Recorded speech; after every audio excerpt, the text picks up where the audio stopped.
ketika anak-anak kita ini sudah dibiasakan dari sejak dini, udah dikembangkan psikomotoriknya, sosialnya, itu fondasi mereka udah akan sangat kuat sekali sebelum menuju jenjang pendidikan berikutnya. Dan terpenting dari itu semuanya adalah demi anak-anak kita, bukan not bisnis dan seterusnya. Ini demi anak-anak kita, demi masa depan kita. Saya sepakat dengan Mbak Monik bahwa fondasi dasarnya itu adalah di usia-usia dini yang kita sebut dengan golden age.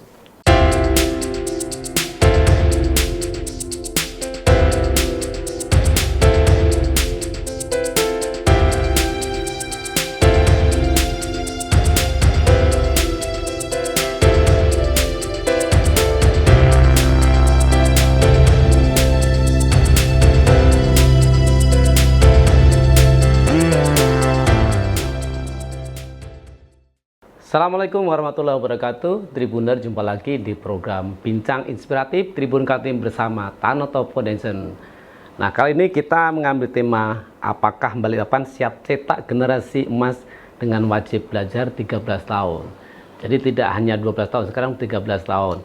Nah, bersama tamu kita yang luar biasa. Beliau ini sahabat tapi sekarang menjadi pejabat. Pak Irfan Taufik, Sarjana Agama MSc, Kepala Dinas Pendidikan dan Kebudayaan Kota Balikpapan. Assalamualaikum, Mas Irfan. Waalaikumsalam warahmatullahi wabarakatuh. Tambah gagah. Sehat selalu, Mas Irfan. Nah, Alhamdulillah. Alhamdulillah. Di sebelah kanan lagi yang paling cantik, Mbak Monika. Monik aja. Mbak Monik Harahap. Beliau dari Tanoto Foundation. Selamat pagi Mbak Monik. Pagi Om Son. Nah, kita tadi di awal membicara masalah pendidikan 13 tahun ya. Berarti plus satunya adalah pendidikan anak usia dini. Nah, Pak Irfan, kalau sebenarnya dulu sudah biasa lah ya, PAUD, TK gitu, KB, kelompok bermain. Nah, kenapa sekarang menjadi sebuah program 13 tahun? Nah, mungkin bisa dijelaskan nih Pak. Ya, oke. Mas Sono, Mbak Monik, dan seluruh Tribuners. Sebetulnya ini kita merespon dari 6 program Kemendikdasmen. Salah satu diantaranya adalah program wajib belajar 13 tahun. Nah, sejalan dengan itu, di Balikpapan, angka tidak sekolah kita atau ATS itu tinggi di usia 5 sampai 6 tahun. Itu problem. Karena itu adalah bahagian dari yang menjadi indikator kualitas pendidikan di suatu daerah. Angka ATS kita itu sekitar 6 ribuan usia 5 tahun sampai yang belum sekolah.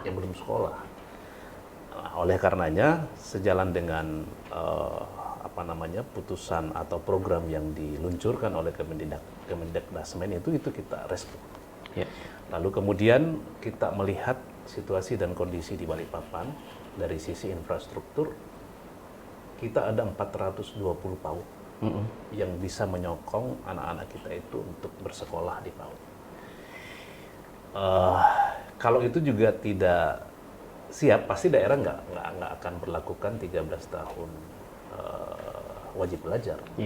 Tapi karena Balikpapan dari sisi infrastrukturnya lebih banyak ditopang dari sekolah-sekolah swasta dengan angka 420 PAUD itu, maka kita bisa pastikan bahwa anak-anak kita itu di usia 5 sampai 6 tahun bisa tercover untuk masuk sekolah di PAUD. Jadi dua hal itu tadi. Pertama adalah memang menjadi sebuah kebijakan program prioritas Kemendikdasmen, dan kedua di Balikpapan menjadi problem karena anak tidak sekolah di usia 5 tahun sampai 6 tahun itu cukup banyak. Dari Pak Irfan, apa sih sebenarnya kendala sebelumnya itu ya?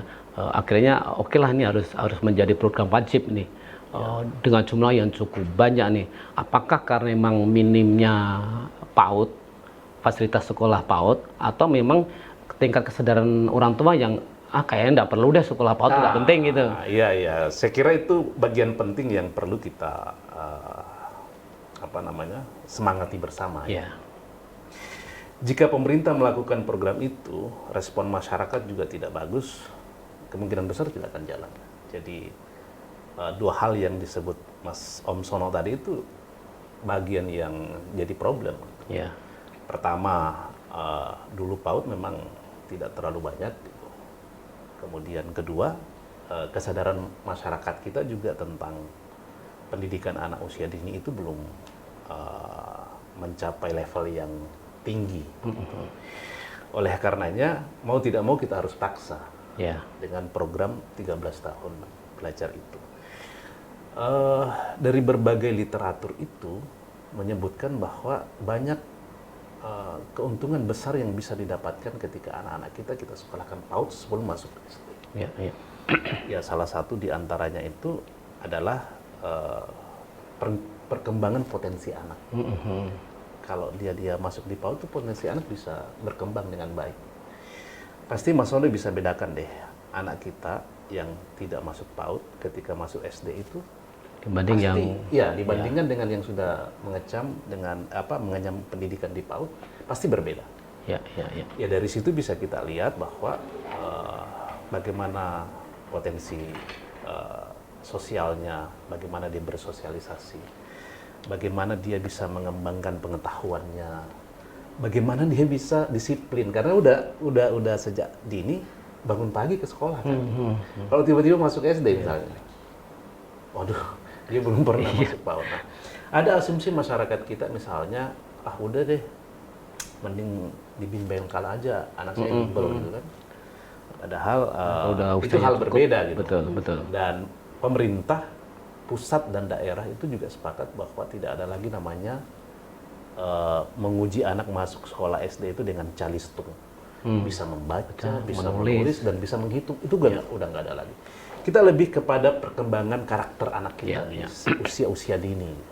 Karena dengan itulah bisa lebih berkembang di level pendidikan berikutnya. Oke, Mbak Monik, tadi kan kalau kita lihat kan anak-anak di bawah usia 5-6 itu kan dibilang golden age, usia emas gitu ya.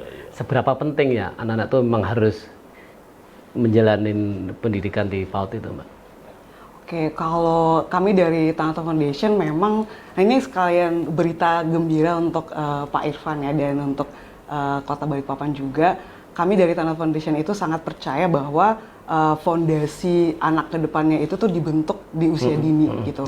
Nah, oleh karena itu salah satu program utama kami adalah pengembangan anak usia dini yang nanti akan kami implementasikan juga di Kota Balikpapan ini. Dan karena kami sudah ber-MOU dengan Pemkot Balikpapan selama 5 tahun untuk 5 tahun ke depan, nanti salah satu implementasi untuk bentuk dukungan kami untuk pengembangan anak usia dini di Kota Balikpapan adalah kami akan mendukung penguatan konten maupun pengajar yang nanti rencananya kita akan buat di Community Learning Center, Pak Irfan. Sebagai contoh juga yang ada di tengah-tengah masyarakat, untuk tadi menjawab Om Son bilang, untuk meningkatkan kesadaran orang tua di sekitarnya bahwa penting sekali nih fondasi untuk anak-anak usia dini ini dibentuk sejak dini. Dan kami dari Tanoto Foundation bahkan bukan 5-6 tahun, Om Son. Dari 0 pun, dalam kandungan pun itu sudah harus dimulai gitu. Dan kami dari Tanoto Foundation, kami sudah bermitra dengan distrik dan kota yang lain. Nanti kami ada program yang namanya Rumah Anak Sigap. Dan itu berjenjang, Pak Irfan, ada untuk pengasuhan dan stimulasi dini untuk anak 0 sampai 3 tahun dan anak 4 sampai 6 tahun untuk persiapan itu tadi. Dan menurut penelitian juga bahwa ketika anak-anak kita ini sudah dibiasakan dari sejak dini, udah dikembangkan psikomotoriknya, sosialnya, itu fondasi mereka udah akan sangat kuat sekali sebelum menuju jenjang pendidikan berikutnya. Nah sebenarnya kan pendidikan anak kan tidak harus formal ya, kayak dalam bentuk sekolah gitu kan. Ada semacam kayak tempat taman bermain gitu. Yang dulu kita juga pernah diskusi dengan Bu Wali Kota itu, bahwa Balikpapan sekarang sudah mengembangkan banyak taman-taman yang ramah dengan anak gitu kan. Mbak Monik kalau lihat itu ya, bahwa PAUD kan tidak harus mengajarkan anak tadi, Balikpapan harus bisa calistong gitu kan. Sebenarnya fokusnya ke mana ya untuk anak-anak yang tadi usia dini, sehingga ketika dia masuk kelas itu nyaman juga mereka gitu. Tadi sama seperti yang disampaikan oleh Pak Irfan, bahwa usia anak itu kan 0 sampai 3 atau 4 sampai 6 itu lagi usia emasnya Om Son. Iya. Jadi ketika misalnya Om Son misalnya nih Om Son punya anak umur 4 tahun lagi neuron-neuronnya itu lagi aktif banget. Ya. Kalau Om Son mau ngajarin 3 bahasa itu lagi bisa banget gitu. Belum terlambat gitu. Jadi ketika betapa pentingnya usia dini ini dikuatkan sejak dini itu justru akan mempermudah anak kita ini untuk menghadapi nanti ke depannya problema-problema hidupnya gitu. Jadi ketika dia udah kuat di dasarnya, fondasi kayak bangunan rumah lah Om Son ya. Kalau rumahnya fondasinya udah kuat, angin diterjang badai pun akan kokoh gitu. Nah, seperti itu analogi untuk anak-anak kita penting banget nih sejak usia dini, dan itu juga kenapa seperti Pak Irfan tadi bilang bukan calistung, tapi persiapan secara mental, bertemu teman baru, bersosialisasi.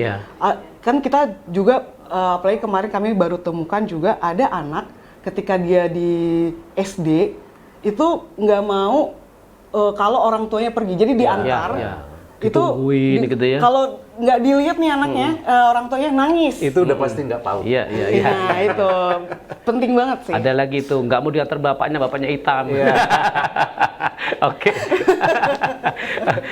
Pak Irfan, lanjut ini akhir nih, tadi kan menjadi sebuah kewajibannya pendidikan 13 tahun gitu. Nah, apakah nanti itu menjadi syarat wajib? Dan tentu kan kalau SD ke SMP punya ijazah nih. Nah, bagaimana? Apakah PAUD juga akan memberlakukan itu? Iya, tentu kita lakukan secara bertahap karena harus menyusun regulasi itu begitu ya. Lalu kemudian ini kan baru tahap awal kita lakukan itu dalam rangka merespon tadi program kementerian.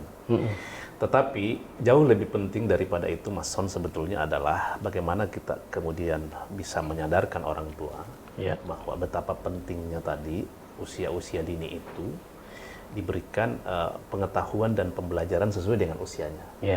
Bayangkan kalau Mas Son anak kita usia 5 tahun, 6 tahun itu masih di rumah ngobrol dengan orang yang tidak sepantaran dengan dia kehilangan kehilangan masa berteman dengan dunianya gitu. Mas Sono bermain dengan anak, antara anak dengan usianya itu berbeda Mas. Betul. Jadi itu ada perbedaan. Jadi disitulah sebetulnya yang perlu kita perlu kita intervensi agar kemudian orang tua ini sadar betul bahwa penting sekali anak-anak itu masuk PAUD sebelum masuk sekolah dasar. Makanya pemerintah juga ada namanya program transisi PAUD SD yang menyenangkan. Transisi PAUD SD yang menyenangkan. Nah makanya di Balikpapan itu bersama Bunda PAUD kita menyiapkan kelas anak yang begitu masuk sekolah di SD itu masih suasana seperti di TK. Jadi dia tidak kaget. Dia tidak kaget dengan pembelajaran, langsung membaca, menulis dan seterusnya, enggak. Itu ada makanya ada MPLS namanya, masa pengenalan lingkungan sekolah. Kemudian kita sekolah SD kita itu semua di Balikpapan yang negeri itu kita buat untuk anak-anak kita kelas 1 tempat duduknya itu masih tempat duduk TK. Nah, kedua ada namanya GELAS, gerakan berbagi kelas. Jadi guru-guru yang ada di TK itu mengajar di sekolah dasar itu untuk memperlihatkan guru-guru SD-nya begini loh cara menghadapi dulu mereka gitu. Jadi langsung anak-anak buka buku halaman sekian kita belajar ini PR dan seterusnya. Itu berlaku semula? Ini udah 2 tahun terakhir ya kita berlakukan itu. Dan nanti kalau misalkan tadi PAUD sudah benar-benar dijalankan, artinya kan program 13 tahun ini dilaksanakan. Artinya kan nggak perlu lagi nih masa transisi ya. Artinya kan anak-anak sudah mulai nyaman dengan PAUD, kemudian tentu kan PAUD menjelang ke SD kan juga harus nanti anak-anak nanti kalau ini SD ya seperti ini gitu. Iya ya, itu tetap dijalankan dalam tapi mungkin sekitar 15 hari Mas. Jadi hanya di masa transisi itulah ya, di transisi itulah gitu karena nanti begitu dia masuk kaget, waduh ini kok masuk SD seperti ini gitu kan. Jadi transisi itu pelan-pelan dengan riang gembira, dia menyenangkan, pelan-pelan dia bisa mempersiapkan dirinya untuk masuk sekolah dasar. Yang masuk PAUD saja kita gitu kan, masih kadang-kadang grogi untuk masuk, apalagi yang enggak. Oke. Ya, jadi itu penting. Oke. Nah ini kan tentu juga programnya disertai dengan fasilitas infrastruktur ya. Kalau disebutkan bahwa mungkin jumlah PAUD di Balikpapan mungkin tidak 420. 400. Itu memang udah cukup berimbang dengan jumlah anak yang dibutuhkan. Sudah cukup berimbang dengan jumlah itu. Hanya yang perlu kemudian kita atur adalah bagaimana pembiayaan anak-anak kita ini. Karena ini juga respon orang tua adalah anak saya sekolahkan di PAUD itu juga biaya. Ya, betul. Itu juga. Tetapi kehadiran pemerintah di pembiayaan sekolah PAUD itu juga ada, Mas Son. Misalnya pemberian seragam gratis kepada anak-anak PAUD itu juga kita berikan. Kemudian ada dana BOS namanya, dana BOSDA kita juga ada membantu mereka gitu. Berapa nilainya itu, Mbak? 100.000 per anak. Oke. Per bulan. Ya, per tahun. Jadi ada 100.000 per tahun untuk menjadi subsidi dari pemerintah untuk anak-anak kita. Artinya sebenarnya masyarakat juga nggak perlu khawatir lagi kan bahwa asumsi sekolah PAUD itu mahal. Ya oke, ada tapi kan ada pilihan-pilihan, pemerintah juga menyiapkan. Benar. Sama dengan sekolah dasar, ada yang kalau swasta ada yang sampai masuk 15 juta dan seterusnya. Di PAUD juga seperti itu. Melihat situasi dan kondisinya. Ada sekolah yang punya fasilitas bagus, gurunya oke dan seterusnya, ya mahal juga. Iya. Jadi masyarakat nggak perlu khawatir. Dan ini kan sudah mulai diberlakukan ya. Ya, kita sekarang ini lagi sosialisasi, lagi meminta masyarakat kita ayo ke PAUD. Sebetulnya menurut saya ini dalam rangka kesiapan anak-anak kita. Toh kembalinya ke anak-anak kita sebetulnya. Kalau ada yang TK kita sampai hanya 1 tahun itu sekitar 1 juta sekian pembayarannya begitu ya. Lalu kemudian kalau kita bagi per tahun kan cuma 100.000 per bulan sebetulnya. Betul. Kalau dibandingkan beli pulsa, kemudian beli bapaknya ngerokok, ya gitu ya. Kalau kita bicara soal masa depan anak, Mas Son, saya kira angka itu angka kecil lah. Nah, kapan ini diberlakukan ya? Pokoknya bahwa wajib anak harus PAUD itu apakah mulai tahun ini atau ini masih proses? 2026 tahun ini kan sudah lewat nih. Penerimaan sudah, tahun ini kita lagi sosialisasi ke masyarakat. Ayo anak-anak kita masukkan ke PAUD, dan terpenting dari itu semuanya adalah demi anak-anak kita. Bukan not bisnis dan seterusnya. Ini demi anak-anak kita, demi masa depan kita. Saya sepakat dengan Mbak Monik bahwa pondasi dasarnya itu adalah di usia-usia dini yang kita sebut dengan golden age. Oke. Ini selalu juga sosialisasi kepada masyarakat bahwa mulai 2026 ya anak-anak yang masih usia 5-6 tahun nih ya harus ikut PAUD dulu dong, TK dong. Dan nggak harus yang mahal kali ya. Betul. Sesuai dengan kemampuan, Mas. Betul. Nah, Mbak Monik, tentu kan Tanoto Foundation juga concern tadi ya, bagaimana meningkatkan istilahnya kualitas lah anak-anak di usia dini. Apa yang harus dilakukan pemerintah kota dalam dinas pendidikan sehingga ini sama-sama nih, anak kesadaran orang tua juga oke, dan tentu juga tadi wajib belajar legal profesor bisa berjalan dengan baik. Ya. Kalau kami dari Tanoto Foundation selain nanti akan support secara konten ya Pak Irfan untuk penguatan tenaga pendidiknya, untuk bagaimana juga kami menyediakan modul-modul sesuai perkembangan anaknya gitu. Karena modul untuk anak 0 sampai 3 itu beda dengan anak 4 dan sampai 6 tahun gitu. Tapi Om Son saat ini juga kami ingin memastikan dari Tanoto Foundation mengadvokasi pemerintah kota, dan salah satunya memang yang sekarang ini kita lagi berproses ya Pak Irfan.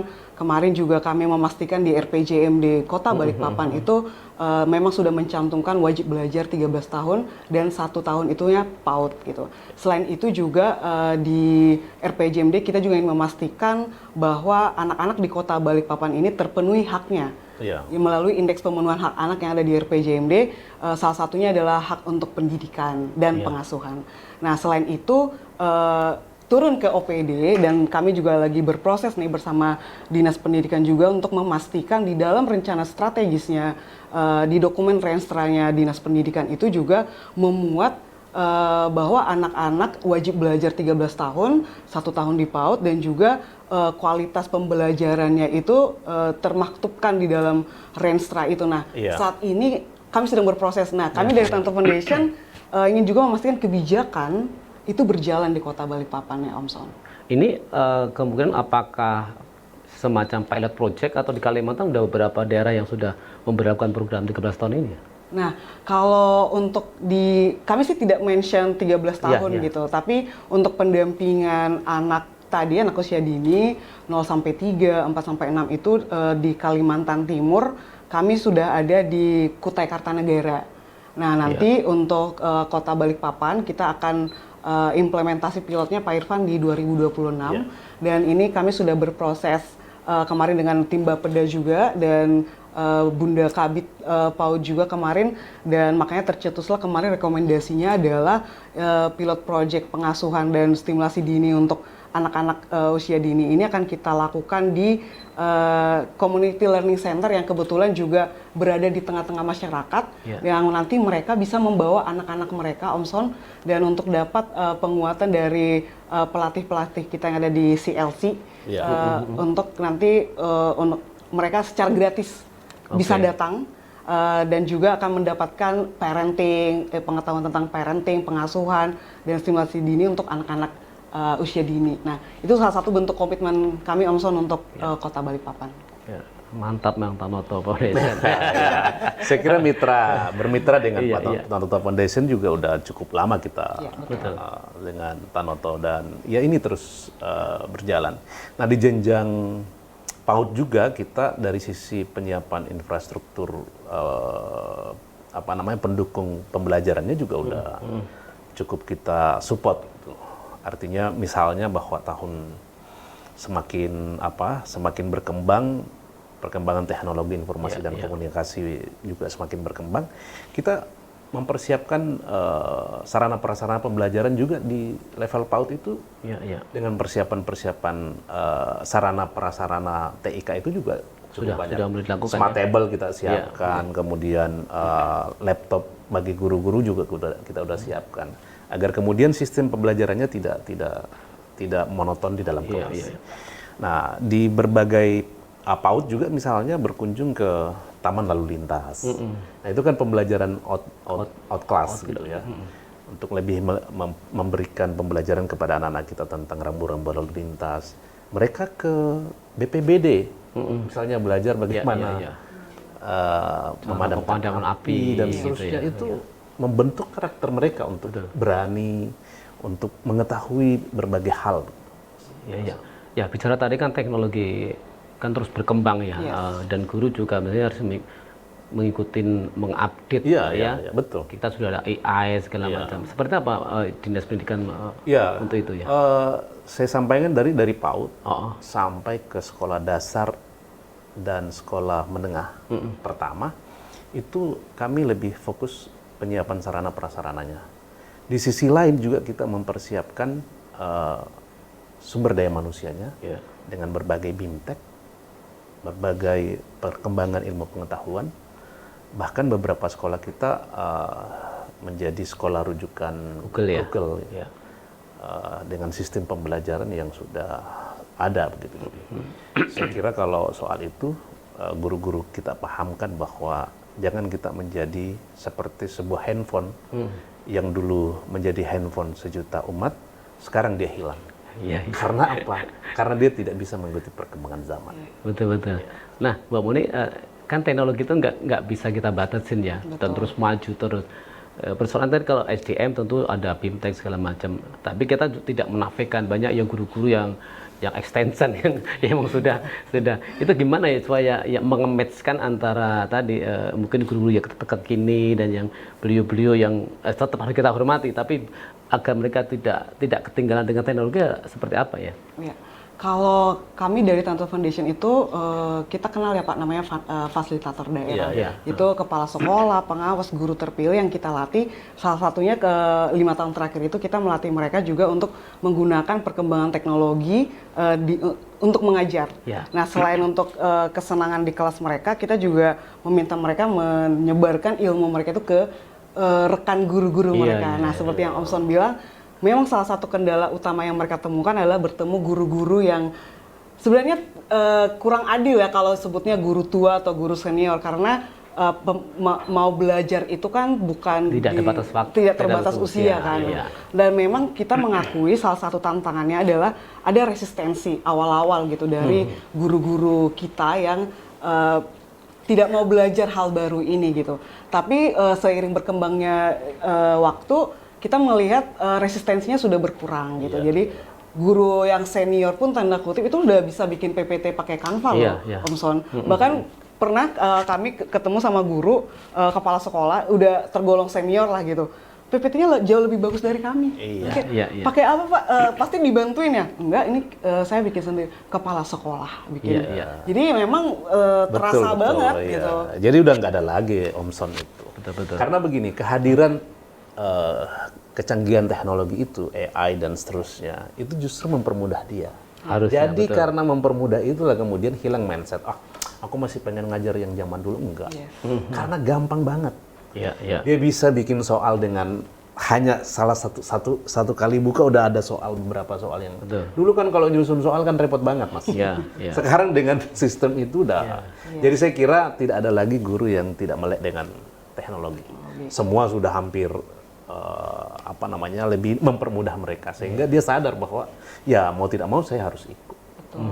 Dan juga sebenarnya ketika gurunya seperti Pak Irfan tadi bilang mau belajar, itu akan sangat berdampak ke siswanya. Ke siswa, Jadi sebenarnya yang kita ingin tanamkan juga di guru-guru kita adalah bahwa apa yang mereka belajar itu tidak berhenti di mereka. Walaupun awalnya sulit beradaptasi ya Pak Irfan, tapi yang harus mereka tanamkan adalah bahwa ini untuk kepentingan anak-anaknya. Dan hasil penelitian kami, Om Son, di 5 tahun terakhir ini, guru-guru yang terlibat aktif menggunakan teknologi dalam pembelajaran itu membuat anaknya lebih senang di kelasnya. Karena lebih kreatif. Lebih kreatif. Pembelajaran lebih santai tapi sebenarnya belajar gitu. Nah, itu kami lihat sendiri perubahannya, Om Son. Tapi kalau Balikpapan kan kendala jaringan daerah udah nggak masalah gitu. Udah nggak ada lagi. Nggak ada yang blank spot di Balikpapan. Iya. Pak Irfan mungkin kembali menegaskan lagi bahwa di 2026 Balikpapan wajib pendidikan 13 tahun ya. Artinya kan anak-anak kita di usia 5-6 tahun harus belajar atau pendidikan di masuk PAUD. Karena nanti di 2026 akan diberlakukan tadi ya, syarat untuk masuk sekolah SD. Mbak Monik mungkin ya closing statement kira-kira apa sih yang kira-kira dilakukan pemerintah kota dan mungkin sekarang sudah dilakukan ya untuk mewujudkan generasi emas 2045 gitu Mbak Monik. Mungkin Pak Irfan dulu, saya mau mencontoh. Oke, silakan Pak Irfan dulu. Karena biasanya Tanah tuh menggongkan dulu ya. Kira-kira kurangnya apa sih? Iya. Silakan Pak Irfan. Iya. Dalam pendidikan ada 3 hal yang punya peran penting. Yang pertama adalah guru, kemudian sekolah itu sendiri, kemudian orang tua siswa. Tiga hal ini harus menjadi sesuatu yang bisa menyatu, tidak sendiri-sendiri. Lalu kemudian dukungan yang lain seperti hadirnya Tanoto Foundation, kemudian hadirnya AI dan seterusnya, itu ya adalah pendukung yang bisa mengkolaborasi 3 ini. Bagaimana anak-anak kita bisa bahagia di sekolah, bagaimana guru kita bisa mengajar dengan baik, kemudian bagaimana orang tua juga punya peran aktif terhadap anak-anaknya. Bisa bayangkan anak-anak kita di sekolah itu hanya sekitar 7-8 jam. Tapi dari 24 jam selebihnya ada di orang tua. Jadi ketika anak-anak kita belajar di sekolah dengan pembelajaran yang baik, tapi kemudian di rumah tidak dibarengi dengan peran orang tua untuk mendukung pembelajaran baik juga tidak akan mampu. Jadi 3 hal tadi harus menjadi sesuatu hal yang mesti dijalankan agar kemudian anak-anak kita bisa menggapai sebuah kecerdasan baik secara spiritual maupun cerdas secara intelektual. Nah, Pak Monik, silakan. Udah punya gambaran nih setelah Pak Irfan. Nah, kalau kami dari Tanoto Foundation sebenarnya ingin memastikan dan sebagai mitra pembangunan itu mengawal kebijakan-kebijakan yang sudah disusun melalui dokumen perencanaan di Kota Balikpapan ini memang diimplementasikan Om Son. Jadi misalnya dengan bermitra dekat dengan Dinas Pendidikan, dengan DP3KB, dengan Bapeda Litbang, terus nanti bisa ngobrol-ngobrol dengan Pak Wali Kota gitu. Dengan Bunda PAUD. Bunda PAUD untuk mengawal kebijakan wajib belajar 13 tahun ini terimplementasikan dengan baik, dan support konten, support penguatan dari kami Tanoto Foundation juga ingin memastikan guru-guru di Kota Balikpapan ini juga secara konten itu kuat, dan ya karena anak-anak generasi emas kita itu ada di tangan mereka kan gitu, dibentuk walaupun hanya 8 jam ya tadi ya Pak Irfan di sekolah, tapi itu juga salah satu support yang bisa kami berikan nih untuk memastikan nanti anak-anak di Kota Balikpapan ini mendapatkan pembelajaran yang berkualitas. Ya, makasih Mbak Monik, Mas Irfan Taufik. Oke. Memang masa depan Balikpapan khususnya Indonesia pada umumnya adalah anak-anak kita ya. Kalau anak-anak kita dipersiapkan dengan baik, tadi kalau misalkan anak-anak usia 5-6 tahun harus pendidikan anak usia dini dulu, kemudian nanti di SD juga mereka udah siap, saya pikir insya Allah apa yang diharapkan cita-cita kita generasi emas akan terwujud. Kita akan tunggu juga bagaimana pemerintah kota Balikpapan yang sangat komitmen, sangat peduli dengan anak-anak, maka kita sebagai kota yang layak anak ya gitu kan. Terima kasih Tanoto Foundation dengan diskusi inspiratif yang sangat peduli dengan anak. Dan tentunya kita akan tunggu lagi sesi bincang inspiratif bersama Tanoto Foundation dengan tema yang berbeda. Terima kasih sahabat sekarang menjadi pejabat. Oke, Om Son, sama-sama. Assalamualaikum warahmatullahi wabarakatuh. Waalaikumsalam warahmatullahi wabarakatuh. Download Tribun X sekarang. Menghadirkan lokal menjadi Indonesia.